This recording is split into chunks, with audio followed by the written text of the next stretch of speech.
Okay, have you ever noticed this totally bizarre paradox? The one where someone making an absolute fortune is somehow completely broke, while someone earning just a modest, average salary is perfectly secure and financially free? Welcome to today's Explainer, where we're going to unpack exactly why that happens and, more importantly, how you can guarantee you end up on the winning side of that equation. We are pulling insights directly from an incredibly eye-opening breakdown of what real financial stability actually looks like, relying not on having some massive salary, but on 8 minimalist money habits. Here's our roadmap for today.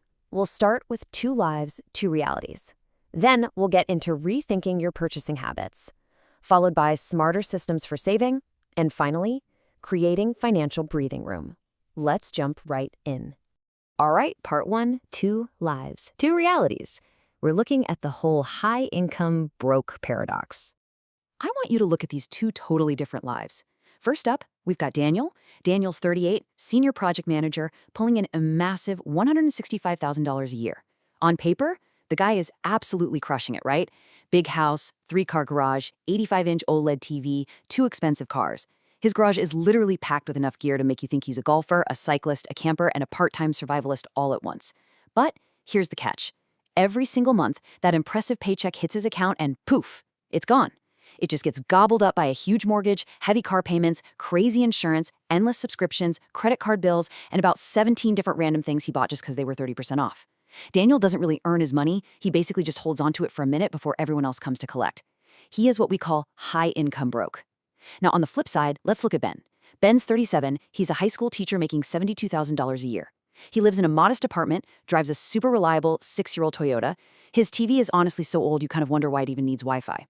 But here's the real magic of Ben. He hasn't stressed about making rent in years. He's got a fully funded 6-month emergency fund. He invests every single month. And if his principal makes his Monday morning an absolute nightmare, Ben is not sitting at his desk in a cold sweat thinking, oh man, I can't afford to lose this job.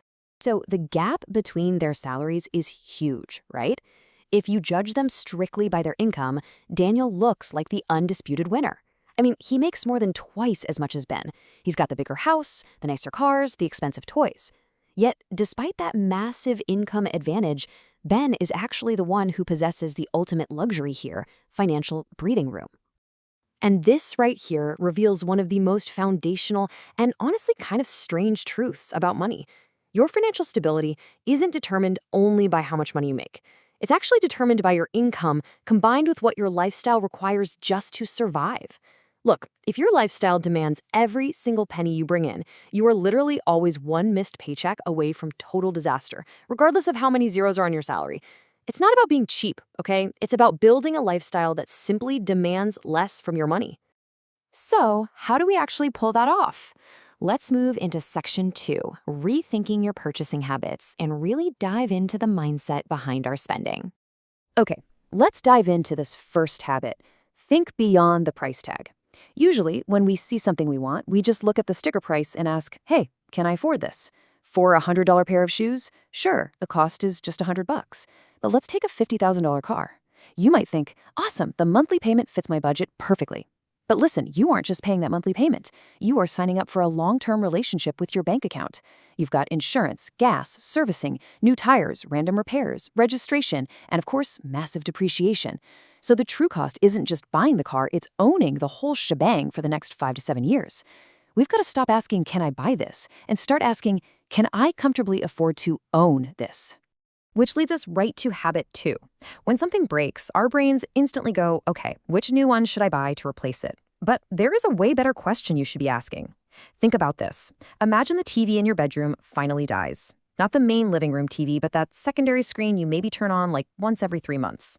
You could just go drop $500 replacing it, or you could pause and ask yourself, if I'd never had a TV in this room, would I go out and buy one today? If the answer is no, well, congratulations, you literally just saved yourself $500. We have to stop confusing I used to own this with I still need this. Actually, scratch that. Sometimes the absolute best replacement is literally no replacement at all. And that plays right into habit 3. Watch for the lifestyle multiplier, also known as the cycling effect. Have you ever bought one single item and somehow that one thing tricked you into buying like 6 more things? Let's say you decide to start cycling. Fair enough, you buy a bike. But then, well, you need a helmet. And then those special cycling shoes, padded shorts, a fancy bike rack for your car. And suddenly, you're standing in front of the mirror looking like you're about to race in the Tour de France, when your actual real-world plan is just to casually pedal down to Starbucks on a Sunday morning. It happens with everything, right? Photography, gaming, camping. Remember, some products arrive alone, sure, but others bring all their expensive friends. Always ask yourself what else you're going to end up buying just because of this one initial purchase. Now, habit 4 is a trap pretty much all of us fall into. A shiny new phone gets announced, and instantly every single tiny flaw on your current phone becomes glaringly obvious. Suddenly you're convinced the battery's draining way faster, the camera is kind of grainy, and wait, didn't it freeze for like 3 seconds last Tuesday? Literally yesterday you had a perfectly good phone, and today it feels totally unusable. But here's the thing. Nothing actually changed. Your phone didn't suddenly get worse overnight. Your comparison just got better. Unless a device genuinely doesn't work anymore, keeping perfectly functional things around for just 1 or 2 extra years is an absolute game changer for your wallet over time. All right, that covers the psychology. Let's move to section 3, smarter systems for saving. These are the super actionable, rule-based systems you can set up today. Habit 5 revolves around one magic number, 72. Look, buying stuff has gotten dangerously easy, hasn't it? One-click checkouts, saved credit cards, buy now, pay later. The whole system is literally engineered so you don't have a single second to ask if you actually need the item. So, implement the 72-hour rule. For any non-essential purchase over, let's say, $50, force yourself to wait 72 hours. You're not saying no to yourself. You're simply saying, hey, if I still want this in 3 days, I'll buy it. Because let's be real, Monday's desperate thought of I absolutely need this incredibly expensive espresso machine can very quickly turn into Thursday's realization of, wait a second, I don't even drink espresso. It completely separates I really want this from I wanted this for exactly 11 minutes. And this brilliantly illustrates habit 6, automate your savings. Most of us try to save whatever money happens to be left over at the end of the month. The problem with that, by the end of the month, the money is just gone. Dinners out, online shopping, random little treats, it all quietly eats away at your good intentions. You absolutely have to flip the script. The second your paycheck arrives, automate a chunk of it straight into savings or investments. Then you spend whatever's left. Because look, motivation is unreliable. Motivation wakes up on a Saturday morning and thinks, you know what, I've had a really tough week, I deserve a PS5. Automation doesn't care. You set it up once and it literally protects your money from yourself. Okay, habit 7. This is arguably the most boring habit on the list for sure, but undeniably one of the most effective. Reviewing your recurring expenses every 6 months. Subscriptions have this magical, terrifying ability to just become completely invisible.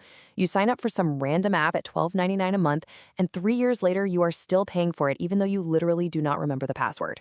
So, every 6 months, sit down for 20 minutes and comb through your bank statements. Look for streaming services, gym memberships, random apps, anything on autopilot. If you use it, keep it. If you don't, cut it. Refuse to keep paying for something that past you signed up for and present you completely forgot even existed. Our last habit here, habit 8, is all about confronting your imaginary future self. Let me tell you, my imaginary future self is amazing. The guy is an elite cyclist, an award-winning photographer, and apparently some kind of master woodworker. The only problem? That guy requires a ton of really expensive equipment. We get obsessed with buying the absolute best gear for a new hobby right up front before we've even tried it. Instead, you need to channel your realistic present self. Try it before you buy it. Borrow the equipment or rent it for a few weeks to test it out. It is perfectly fine to spend money on hobbies you actually love, but you really want to avoid dropping $4,000 on premium gear only to discover 2 weeks later that you kind of hate cycling. So all of these habits lead us right into our final section, creating financial breathing room. This right here is the absolute ultimate goal of everything we've talked about today. Let's circle back to Daniel and Ben for a second. Daniel earns a ton of money, but every single dollar is completely spoken for by his massive lifestyle. Ben earns way less, but his lifestyle demands way less too. So the crucial point is this physical, tangible space we call the gap. The gap is the space between what you earn and what your life actually requires you to spend. These 8 habits we just went through, they aren't designed to make you weirdly obsess over every penny or force you to wear the same pair of socks for 10 years. No way.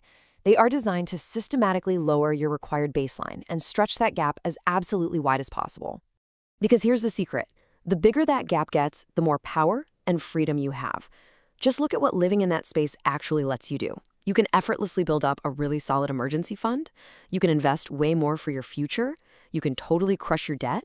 And when life inevitably throws some unexpected $1,000 expense your way, I mean, it's annoying, sure, but it doesn't ruin your entire month. You don't have to panic. That is true financial breathing room. And remember, you don't always need to get a massive promotion or a huge raise to get this. Financial stability isn't usually the result of one spectacular Hollywood-style decision. It's built through hundreds of ordinary, everyday choices, like keeping your phone for just one more year or waiting 72 hours before hitting buy, that slowly but surely leave a little more money in your pocket. I really want to leave you with this thought today. We spend so much of our lives hyper-focused on just one side of the equation, right? Increasing our income. But we've got to pay attention to the other side too. Earning more can make you richer, but needing less can make you freer. So as you look at your own finances today, the absolute most important question you can ask yourself isn't actually about your salary. It's this: how wide is your gap? Take a hard look at what your lifestyle is actually demanding from you, start weaving in a few of these minimalist habits, and reclaim your financial breathing room. Thanks for hanging out with me on this explainer, and I'll catch you guys in the next one.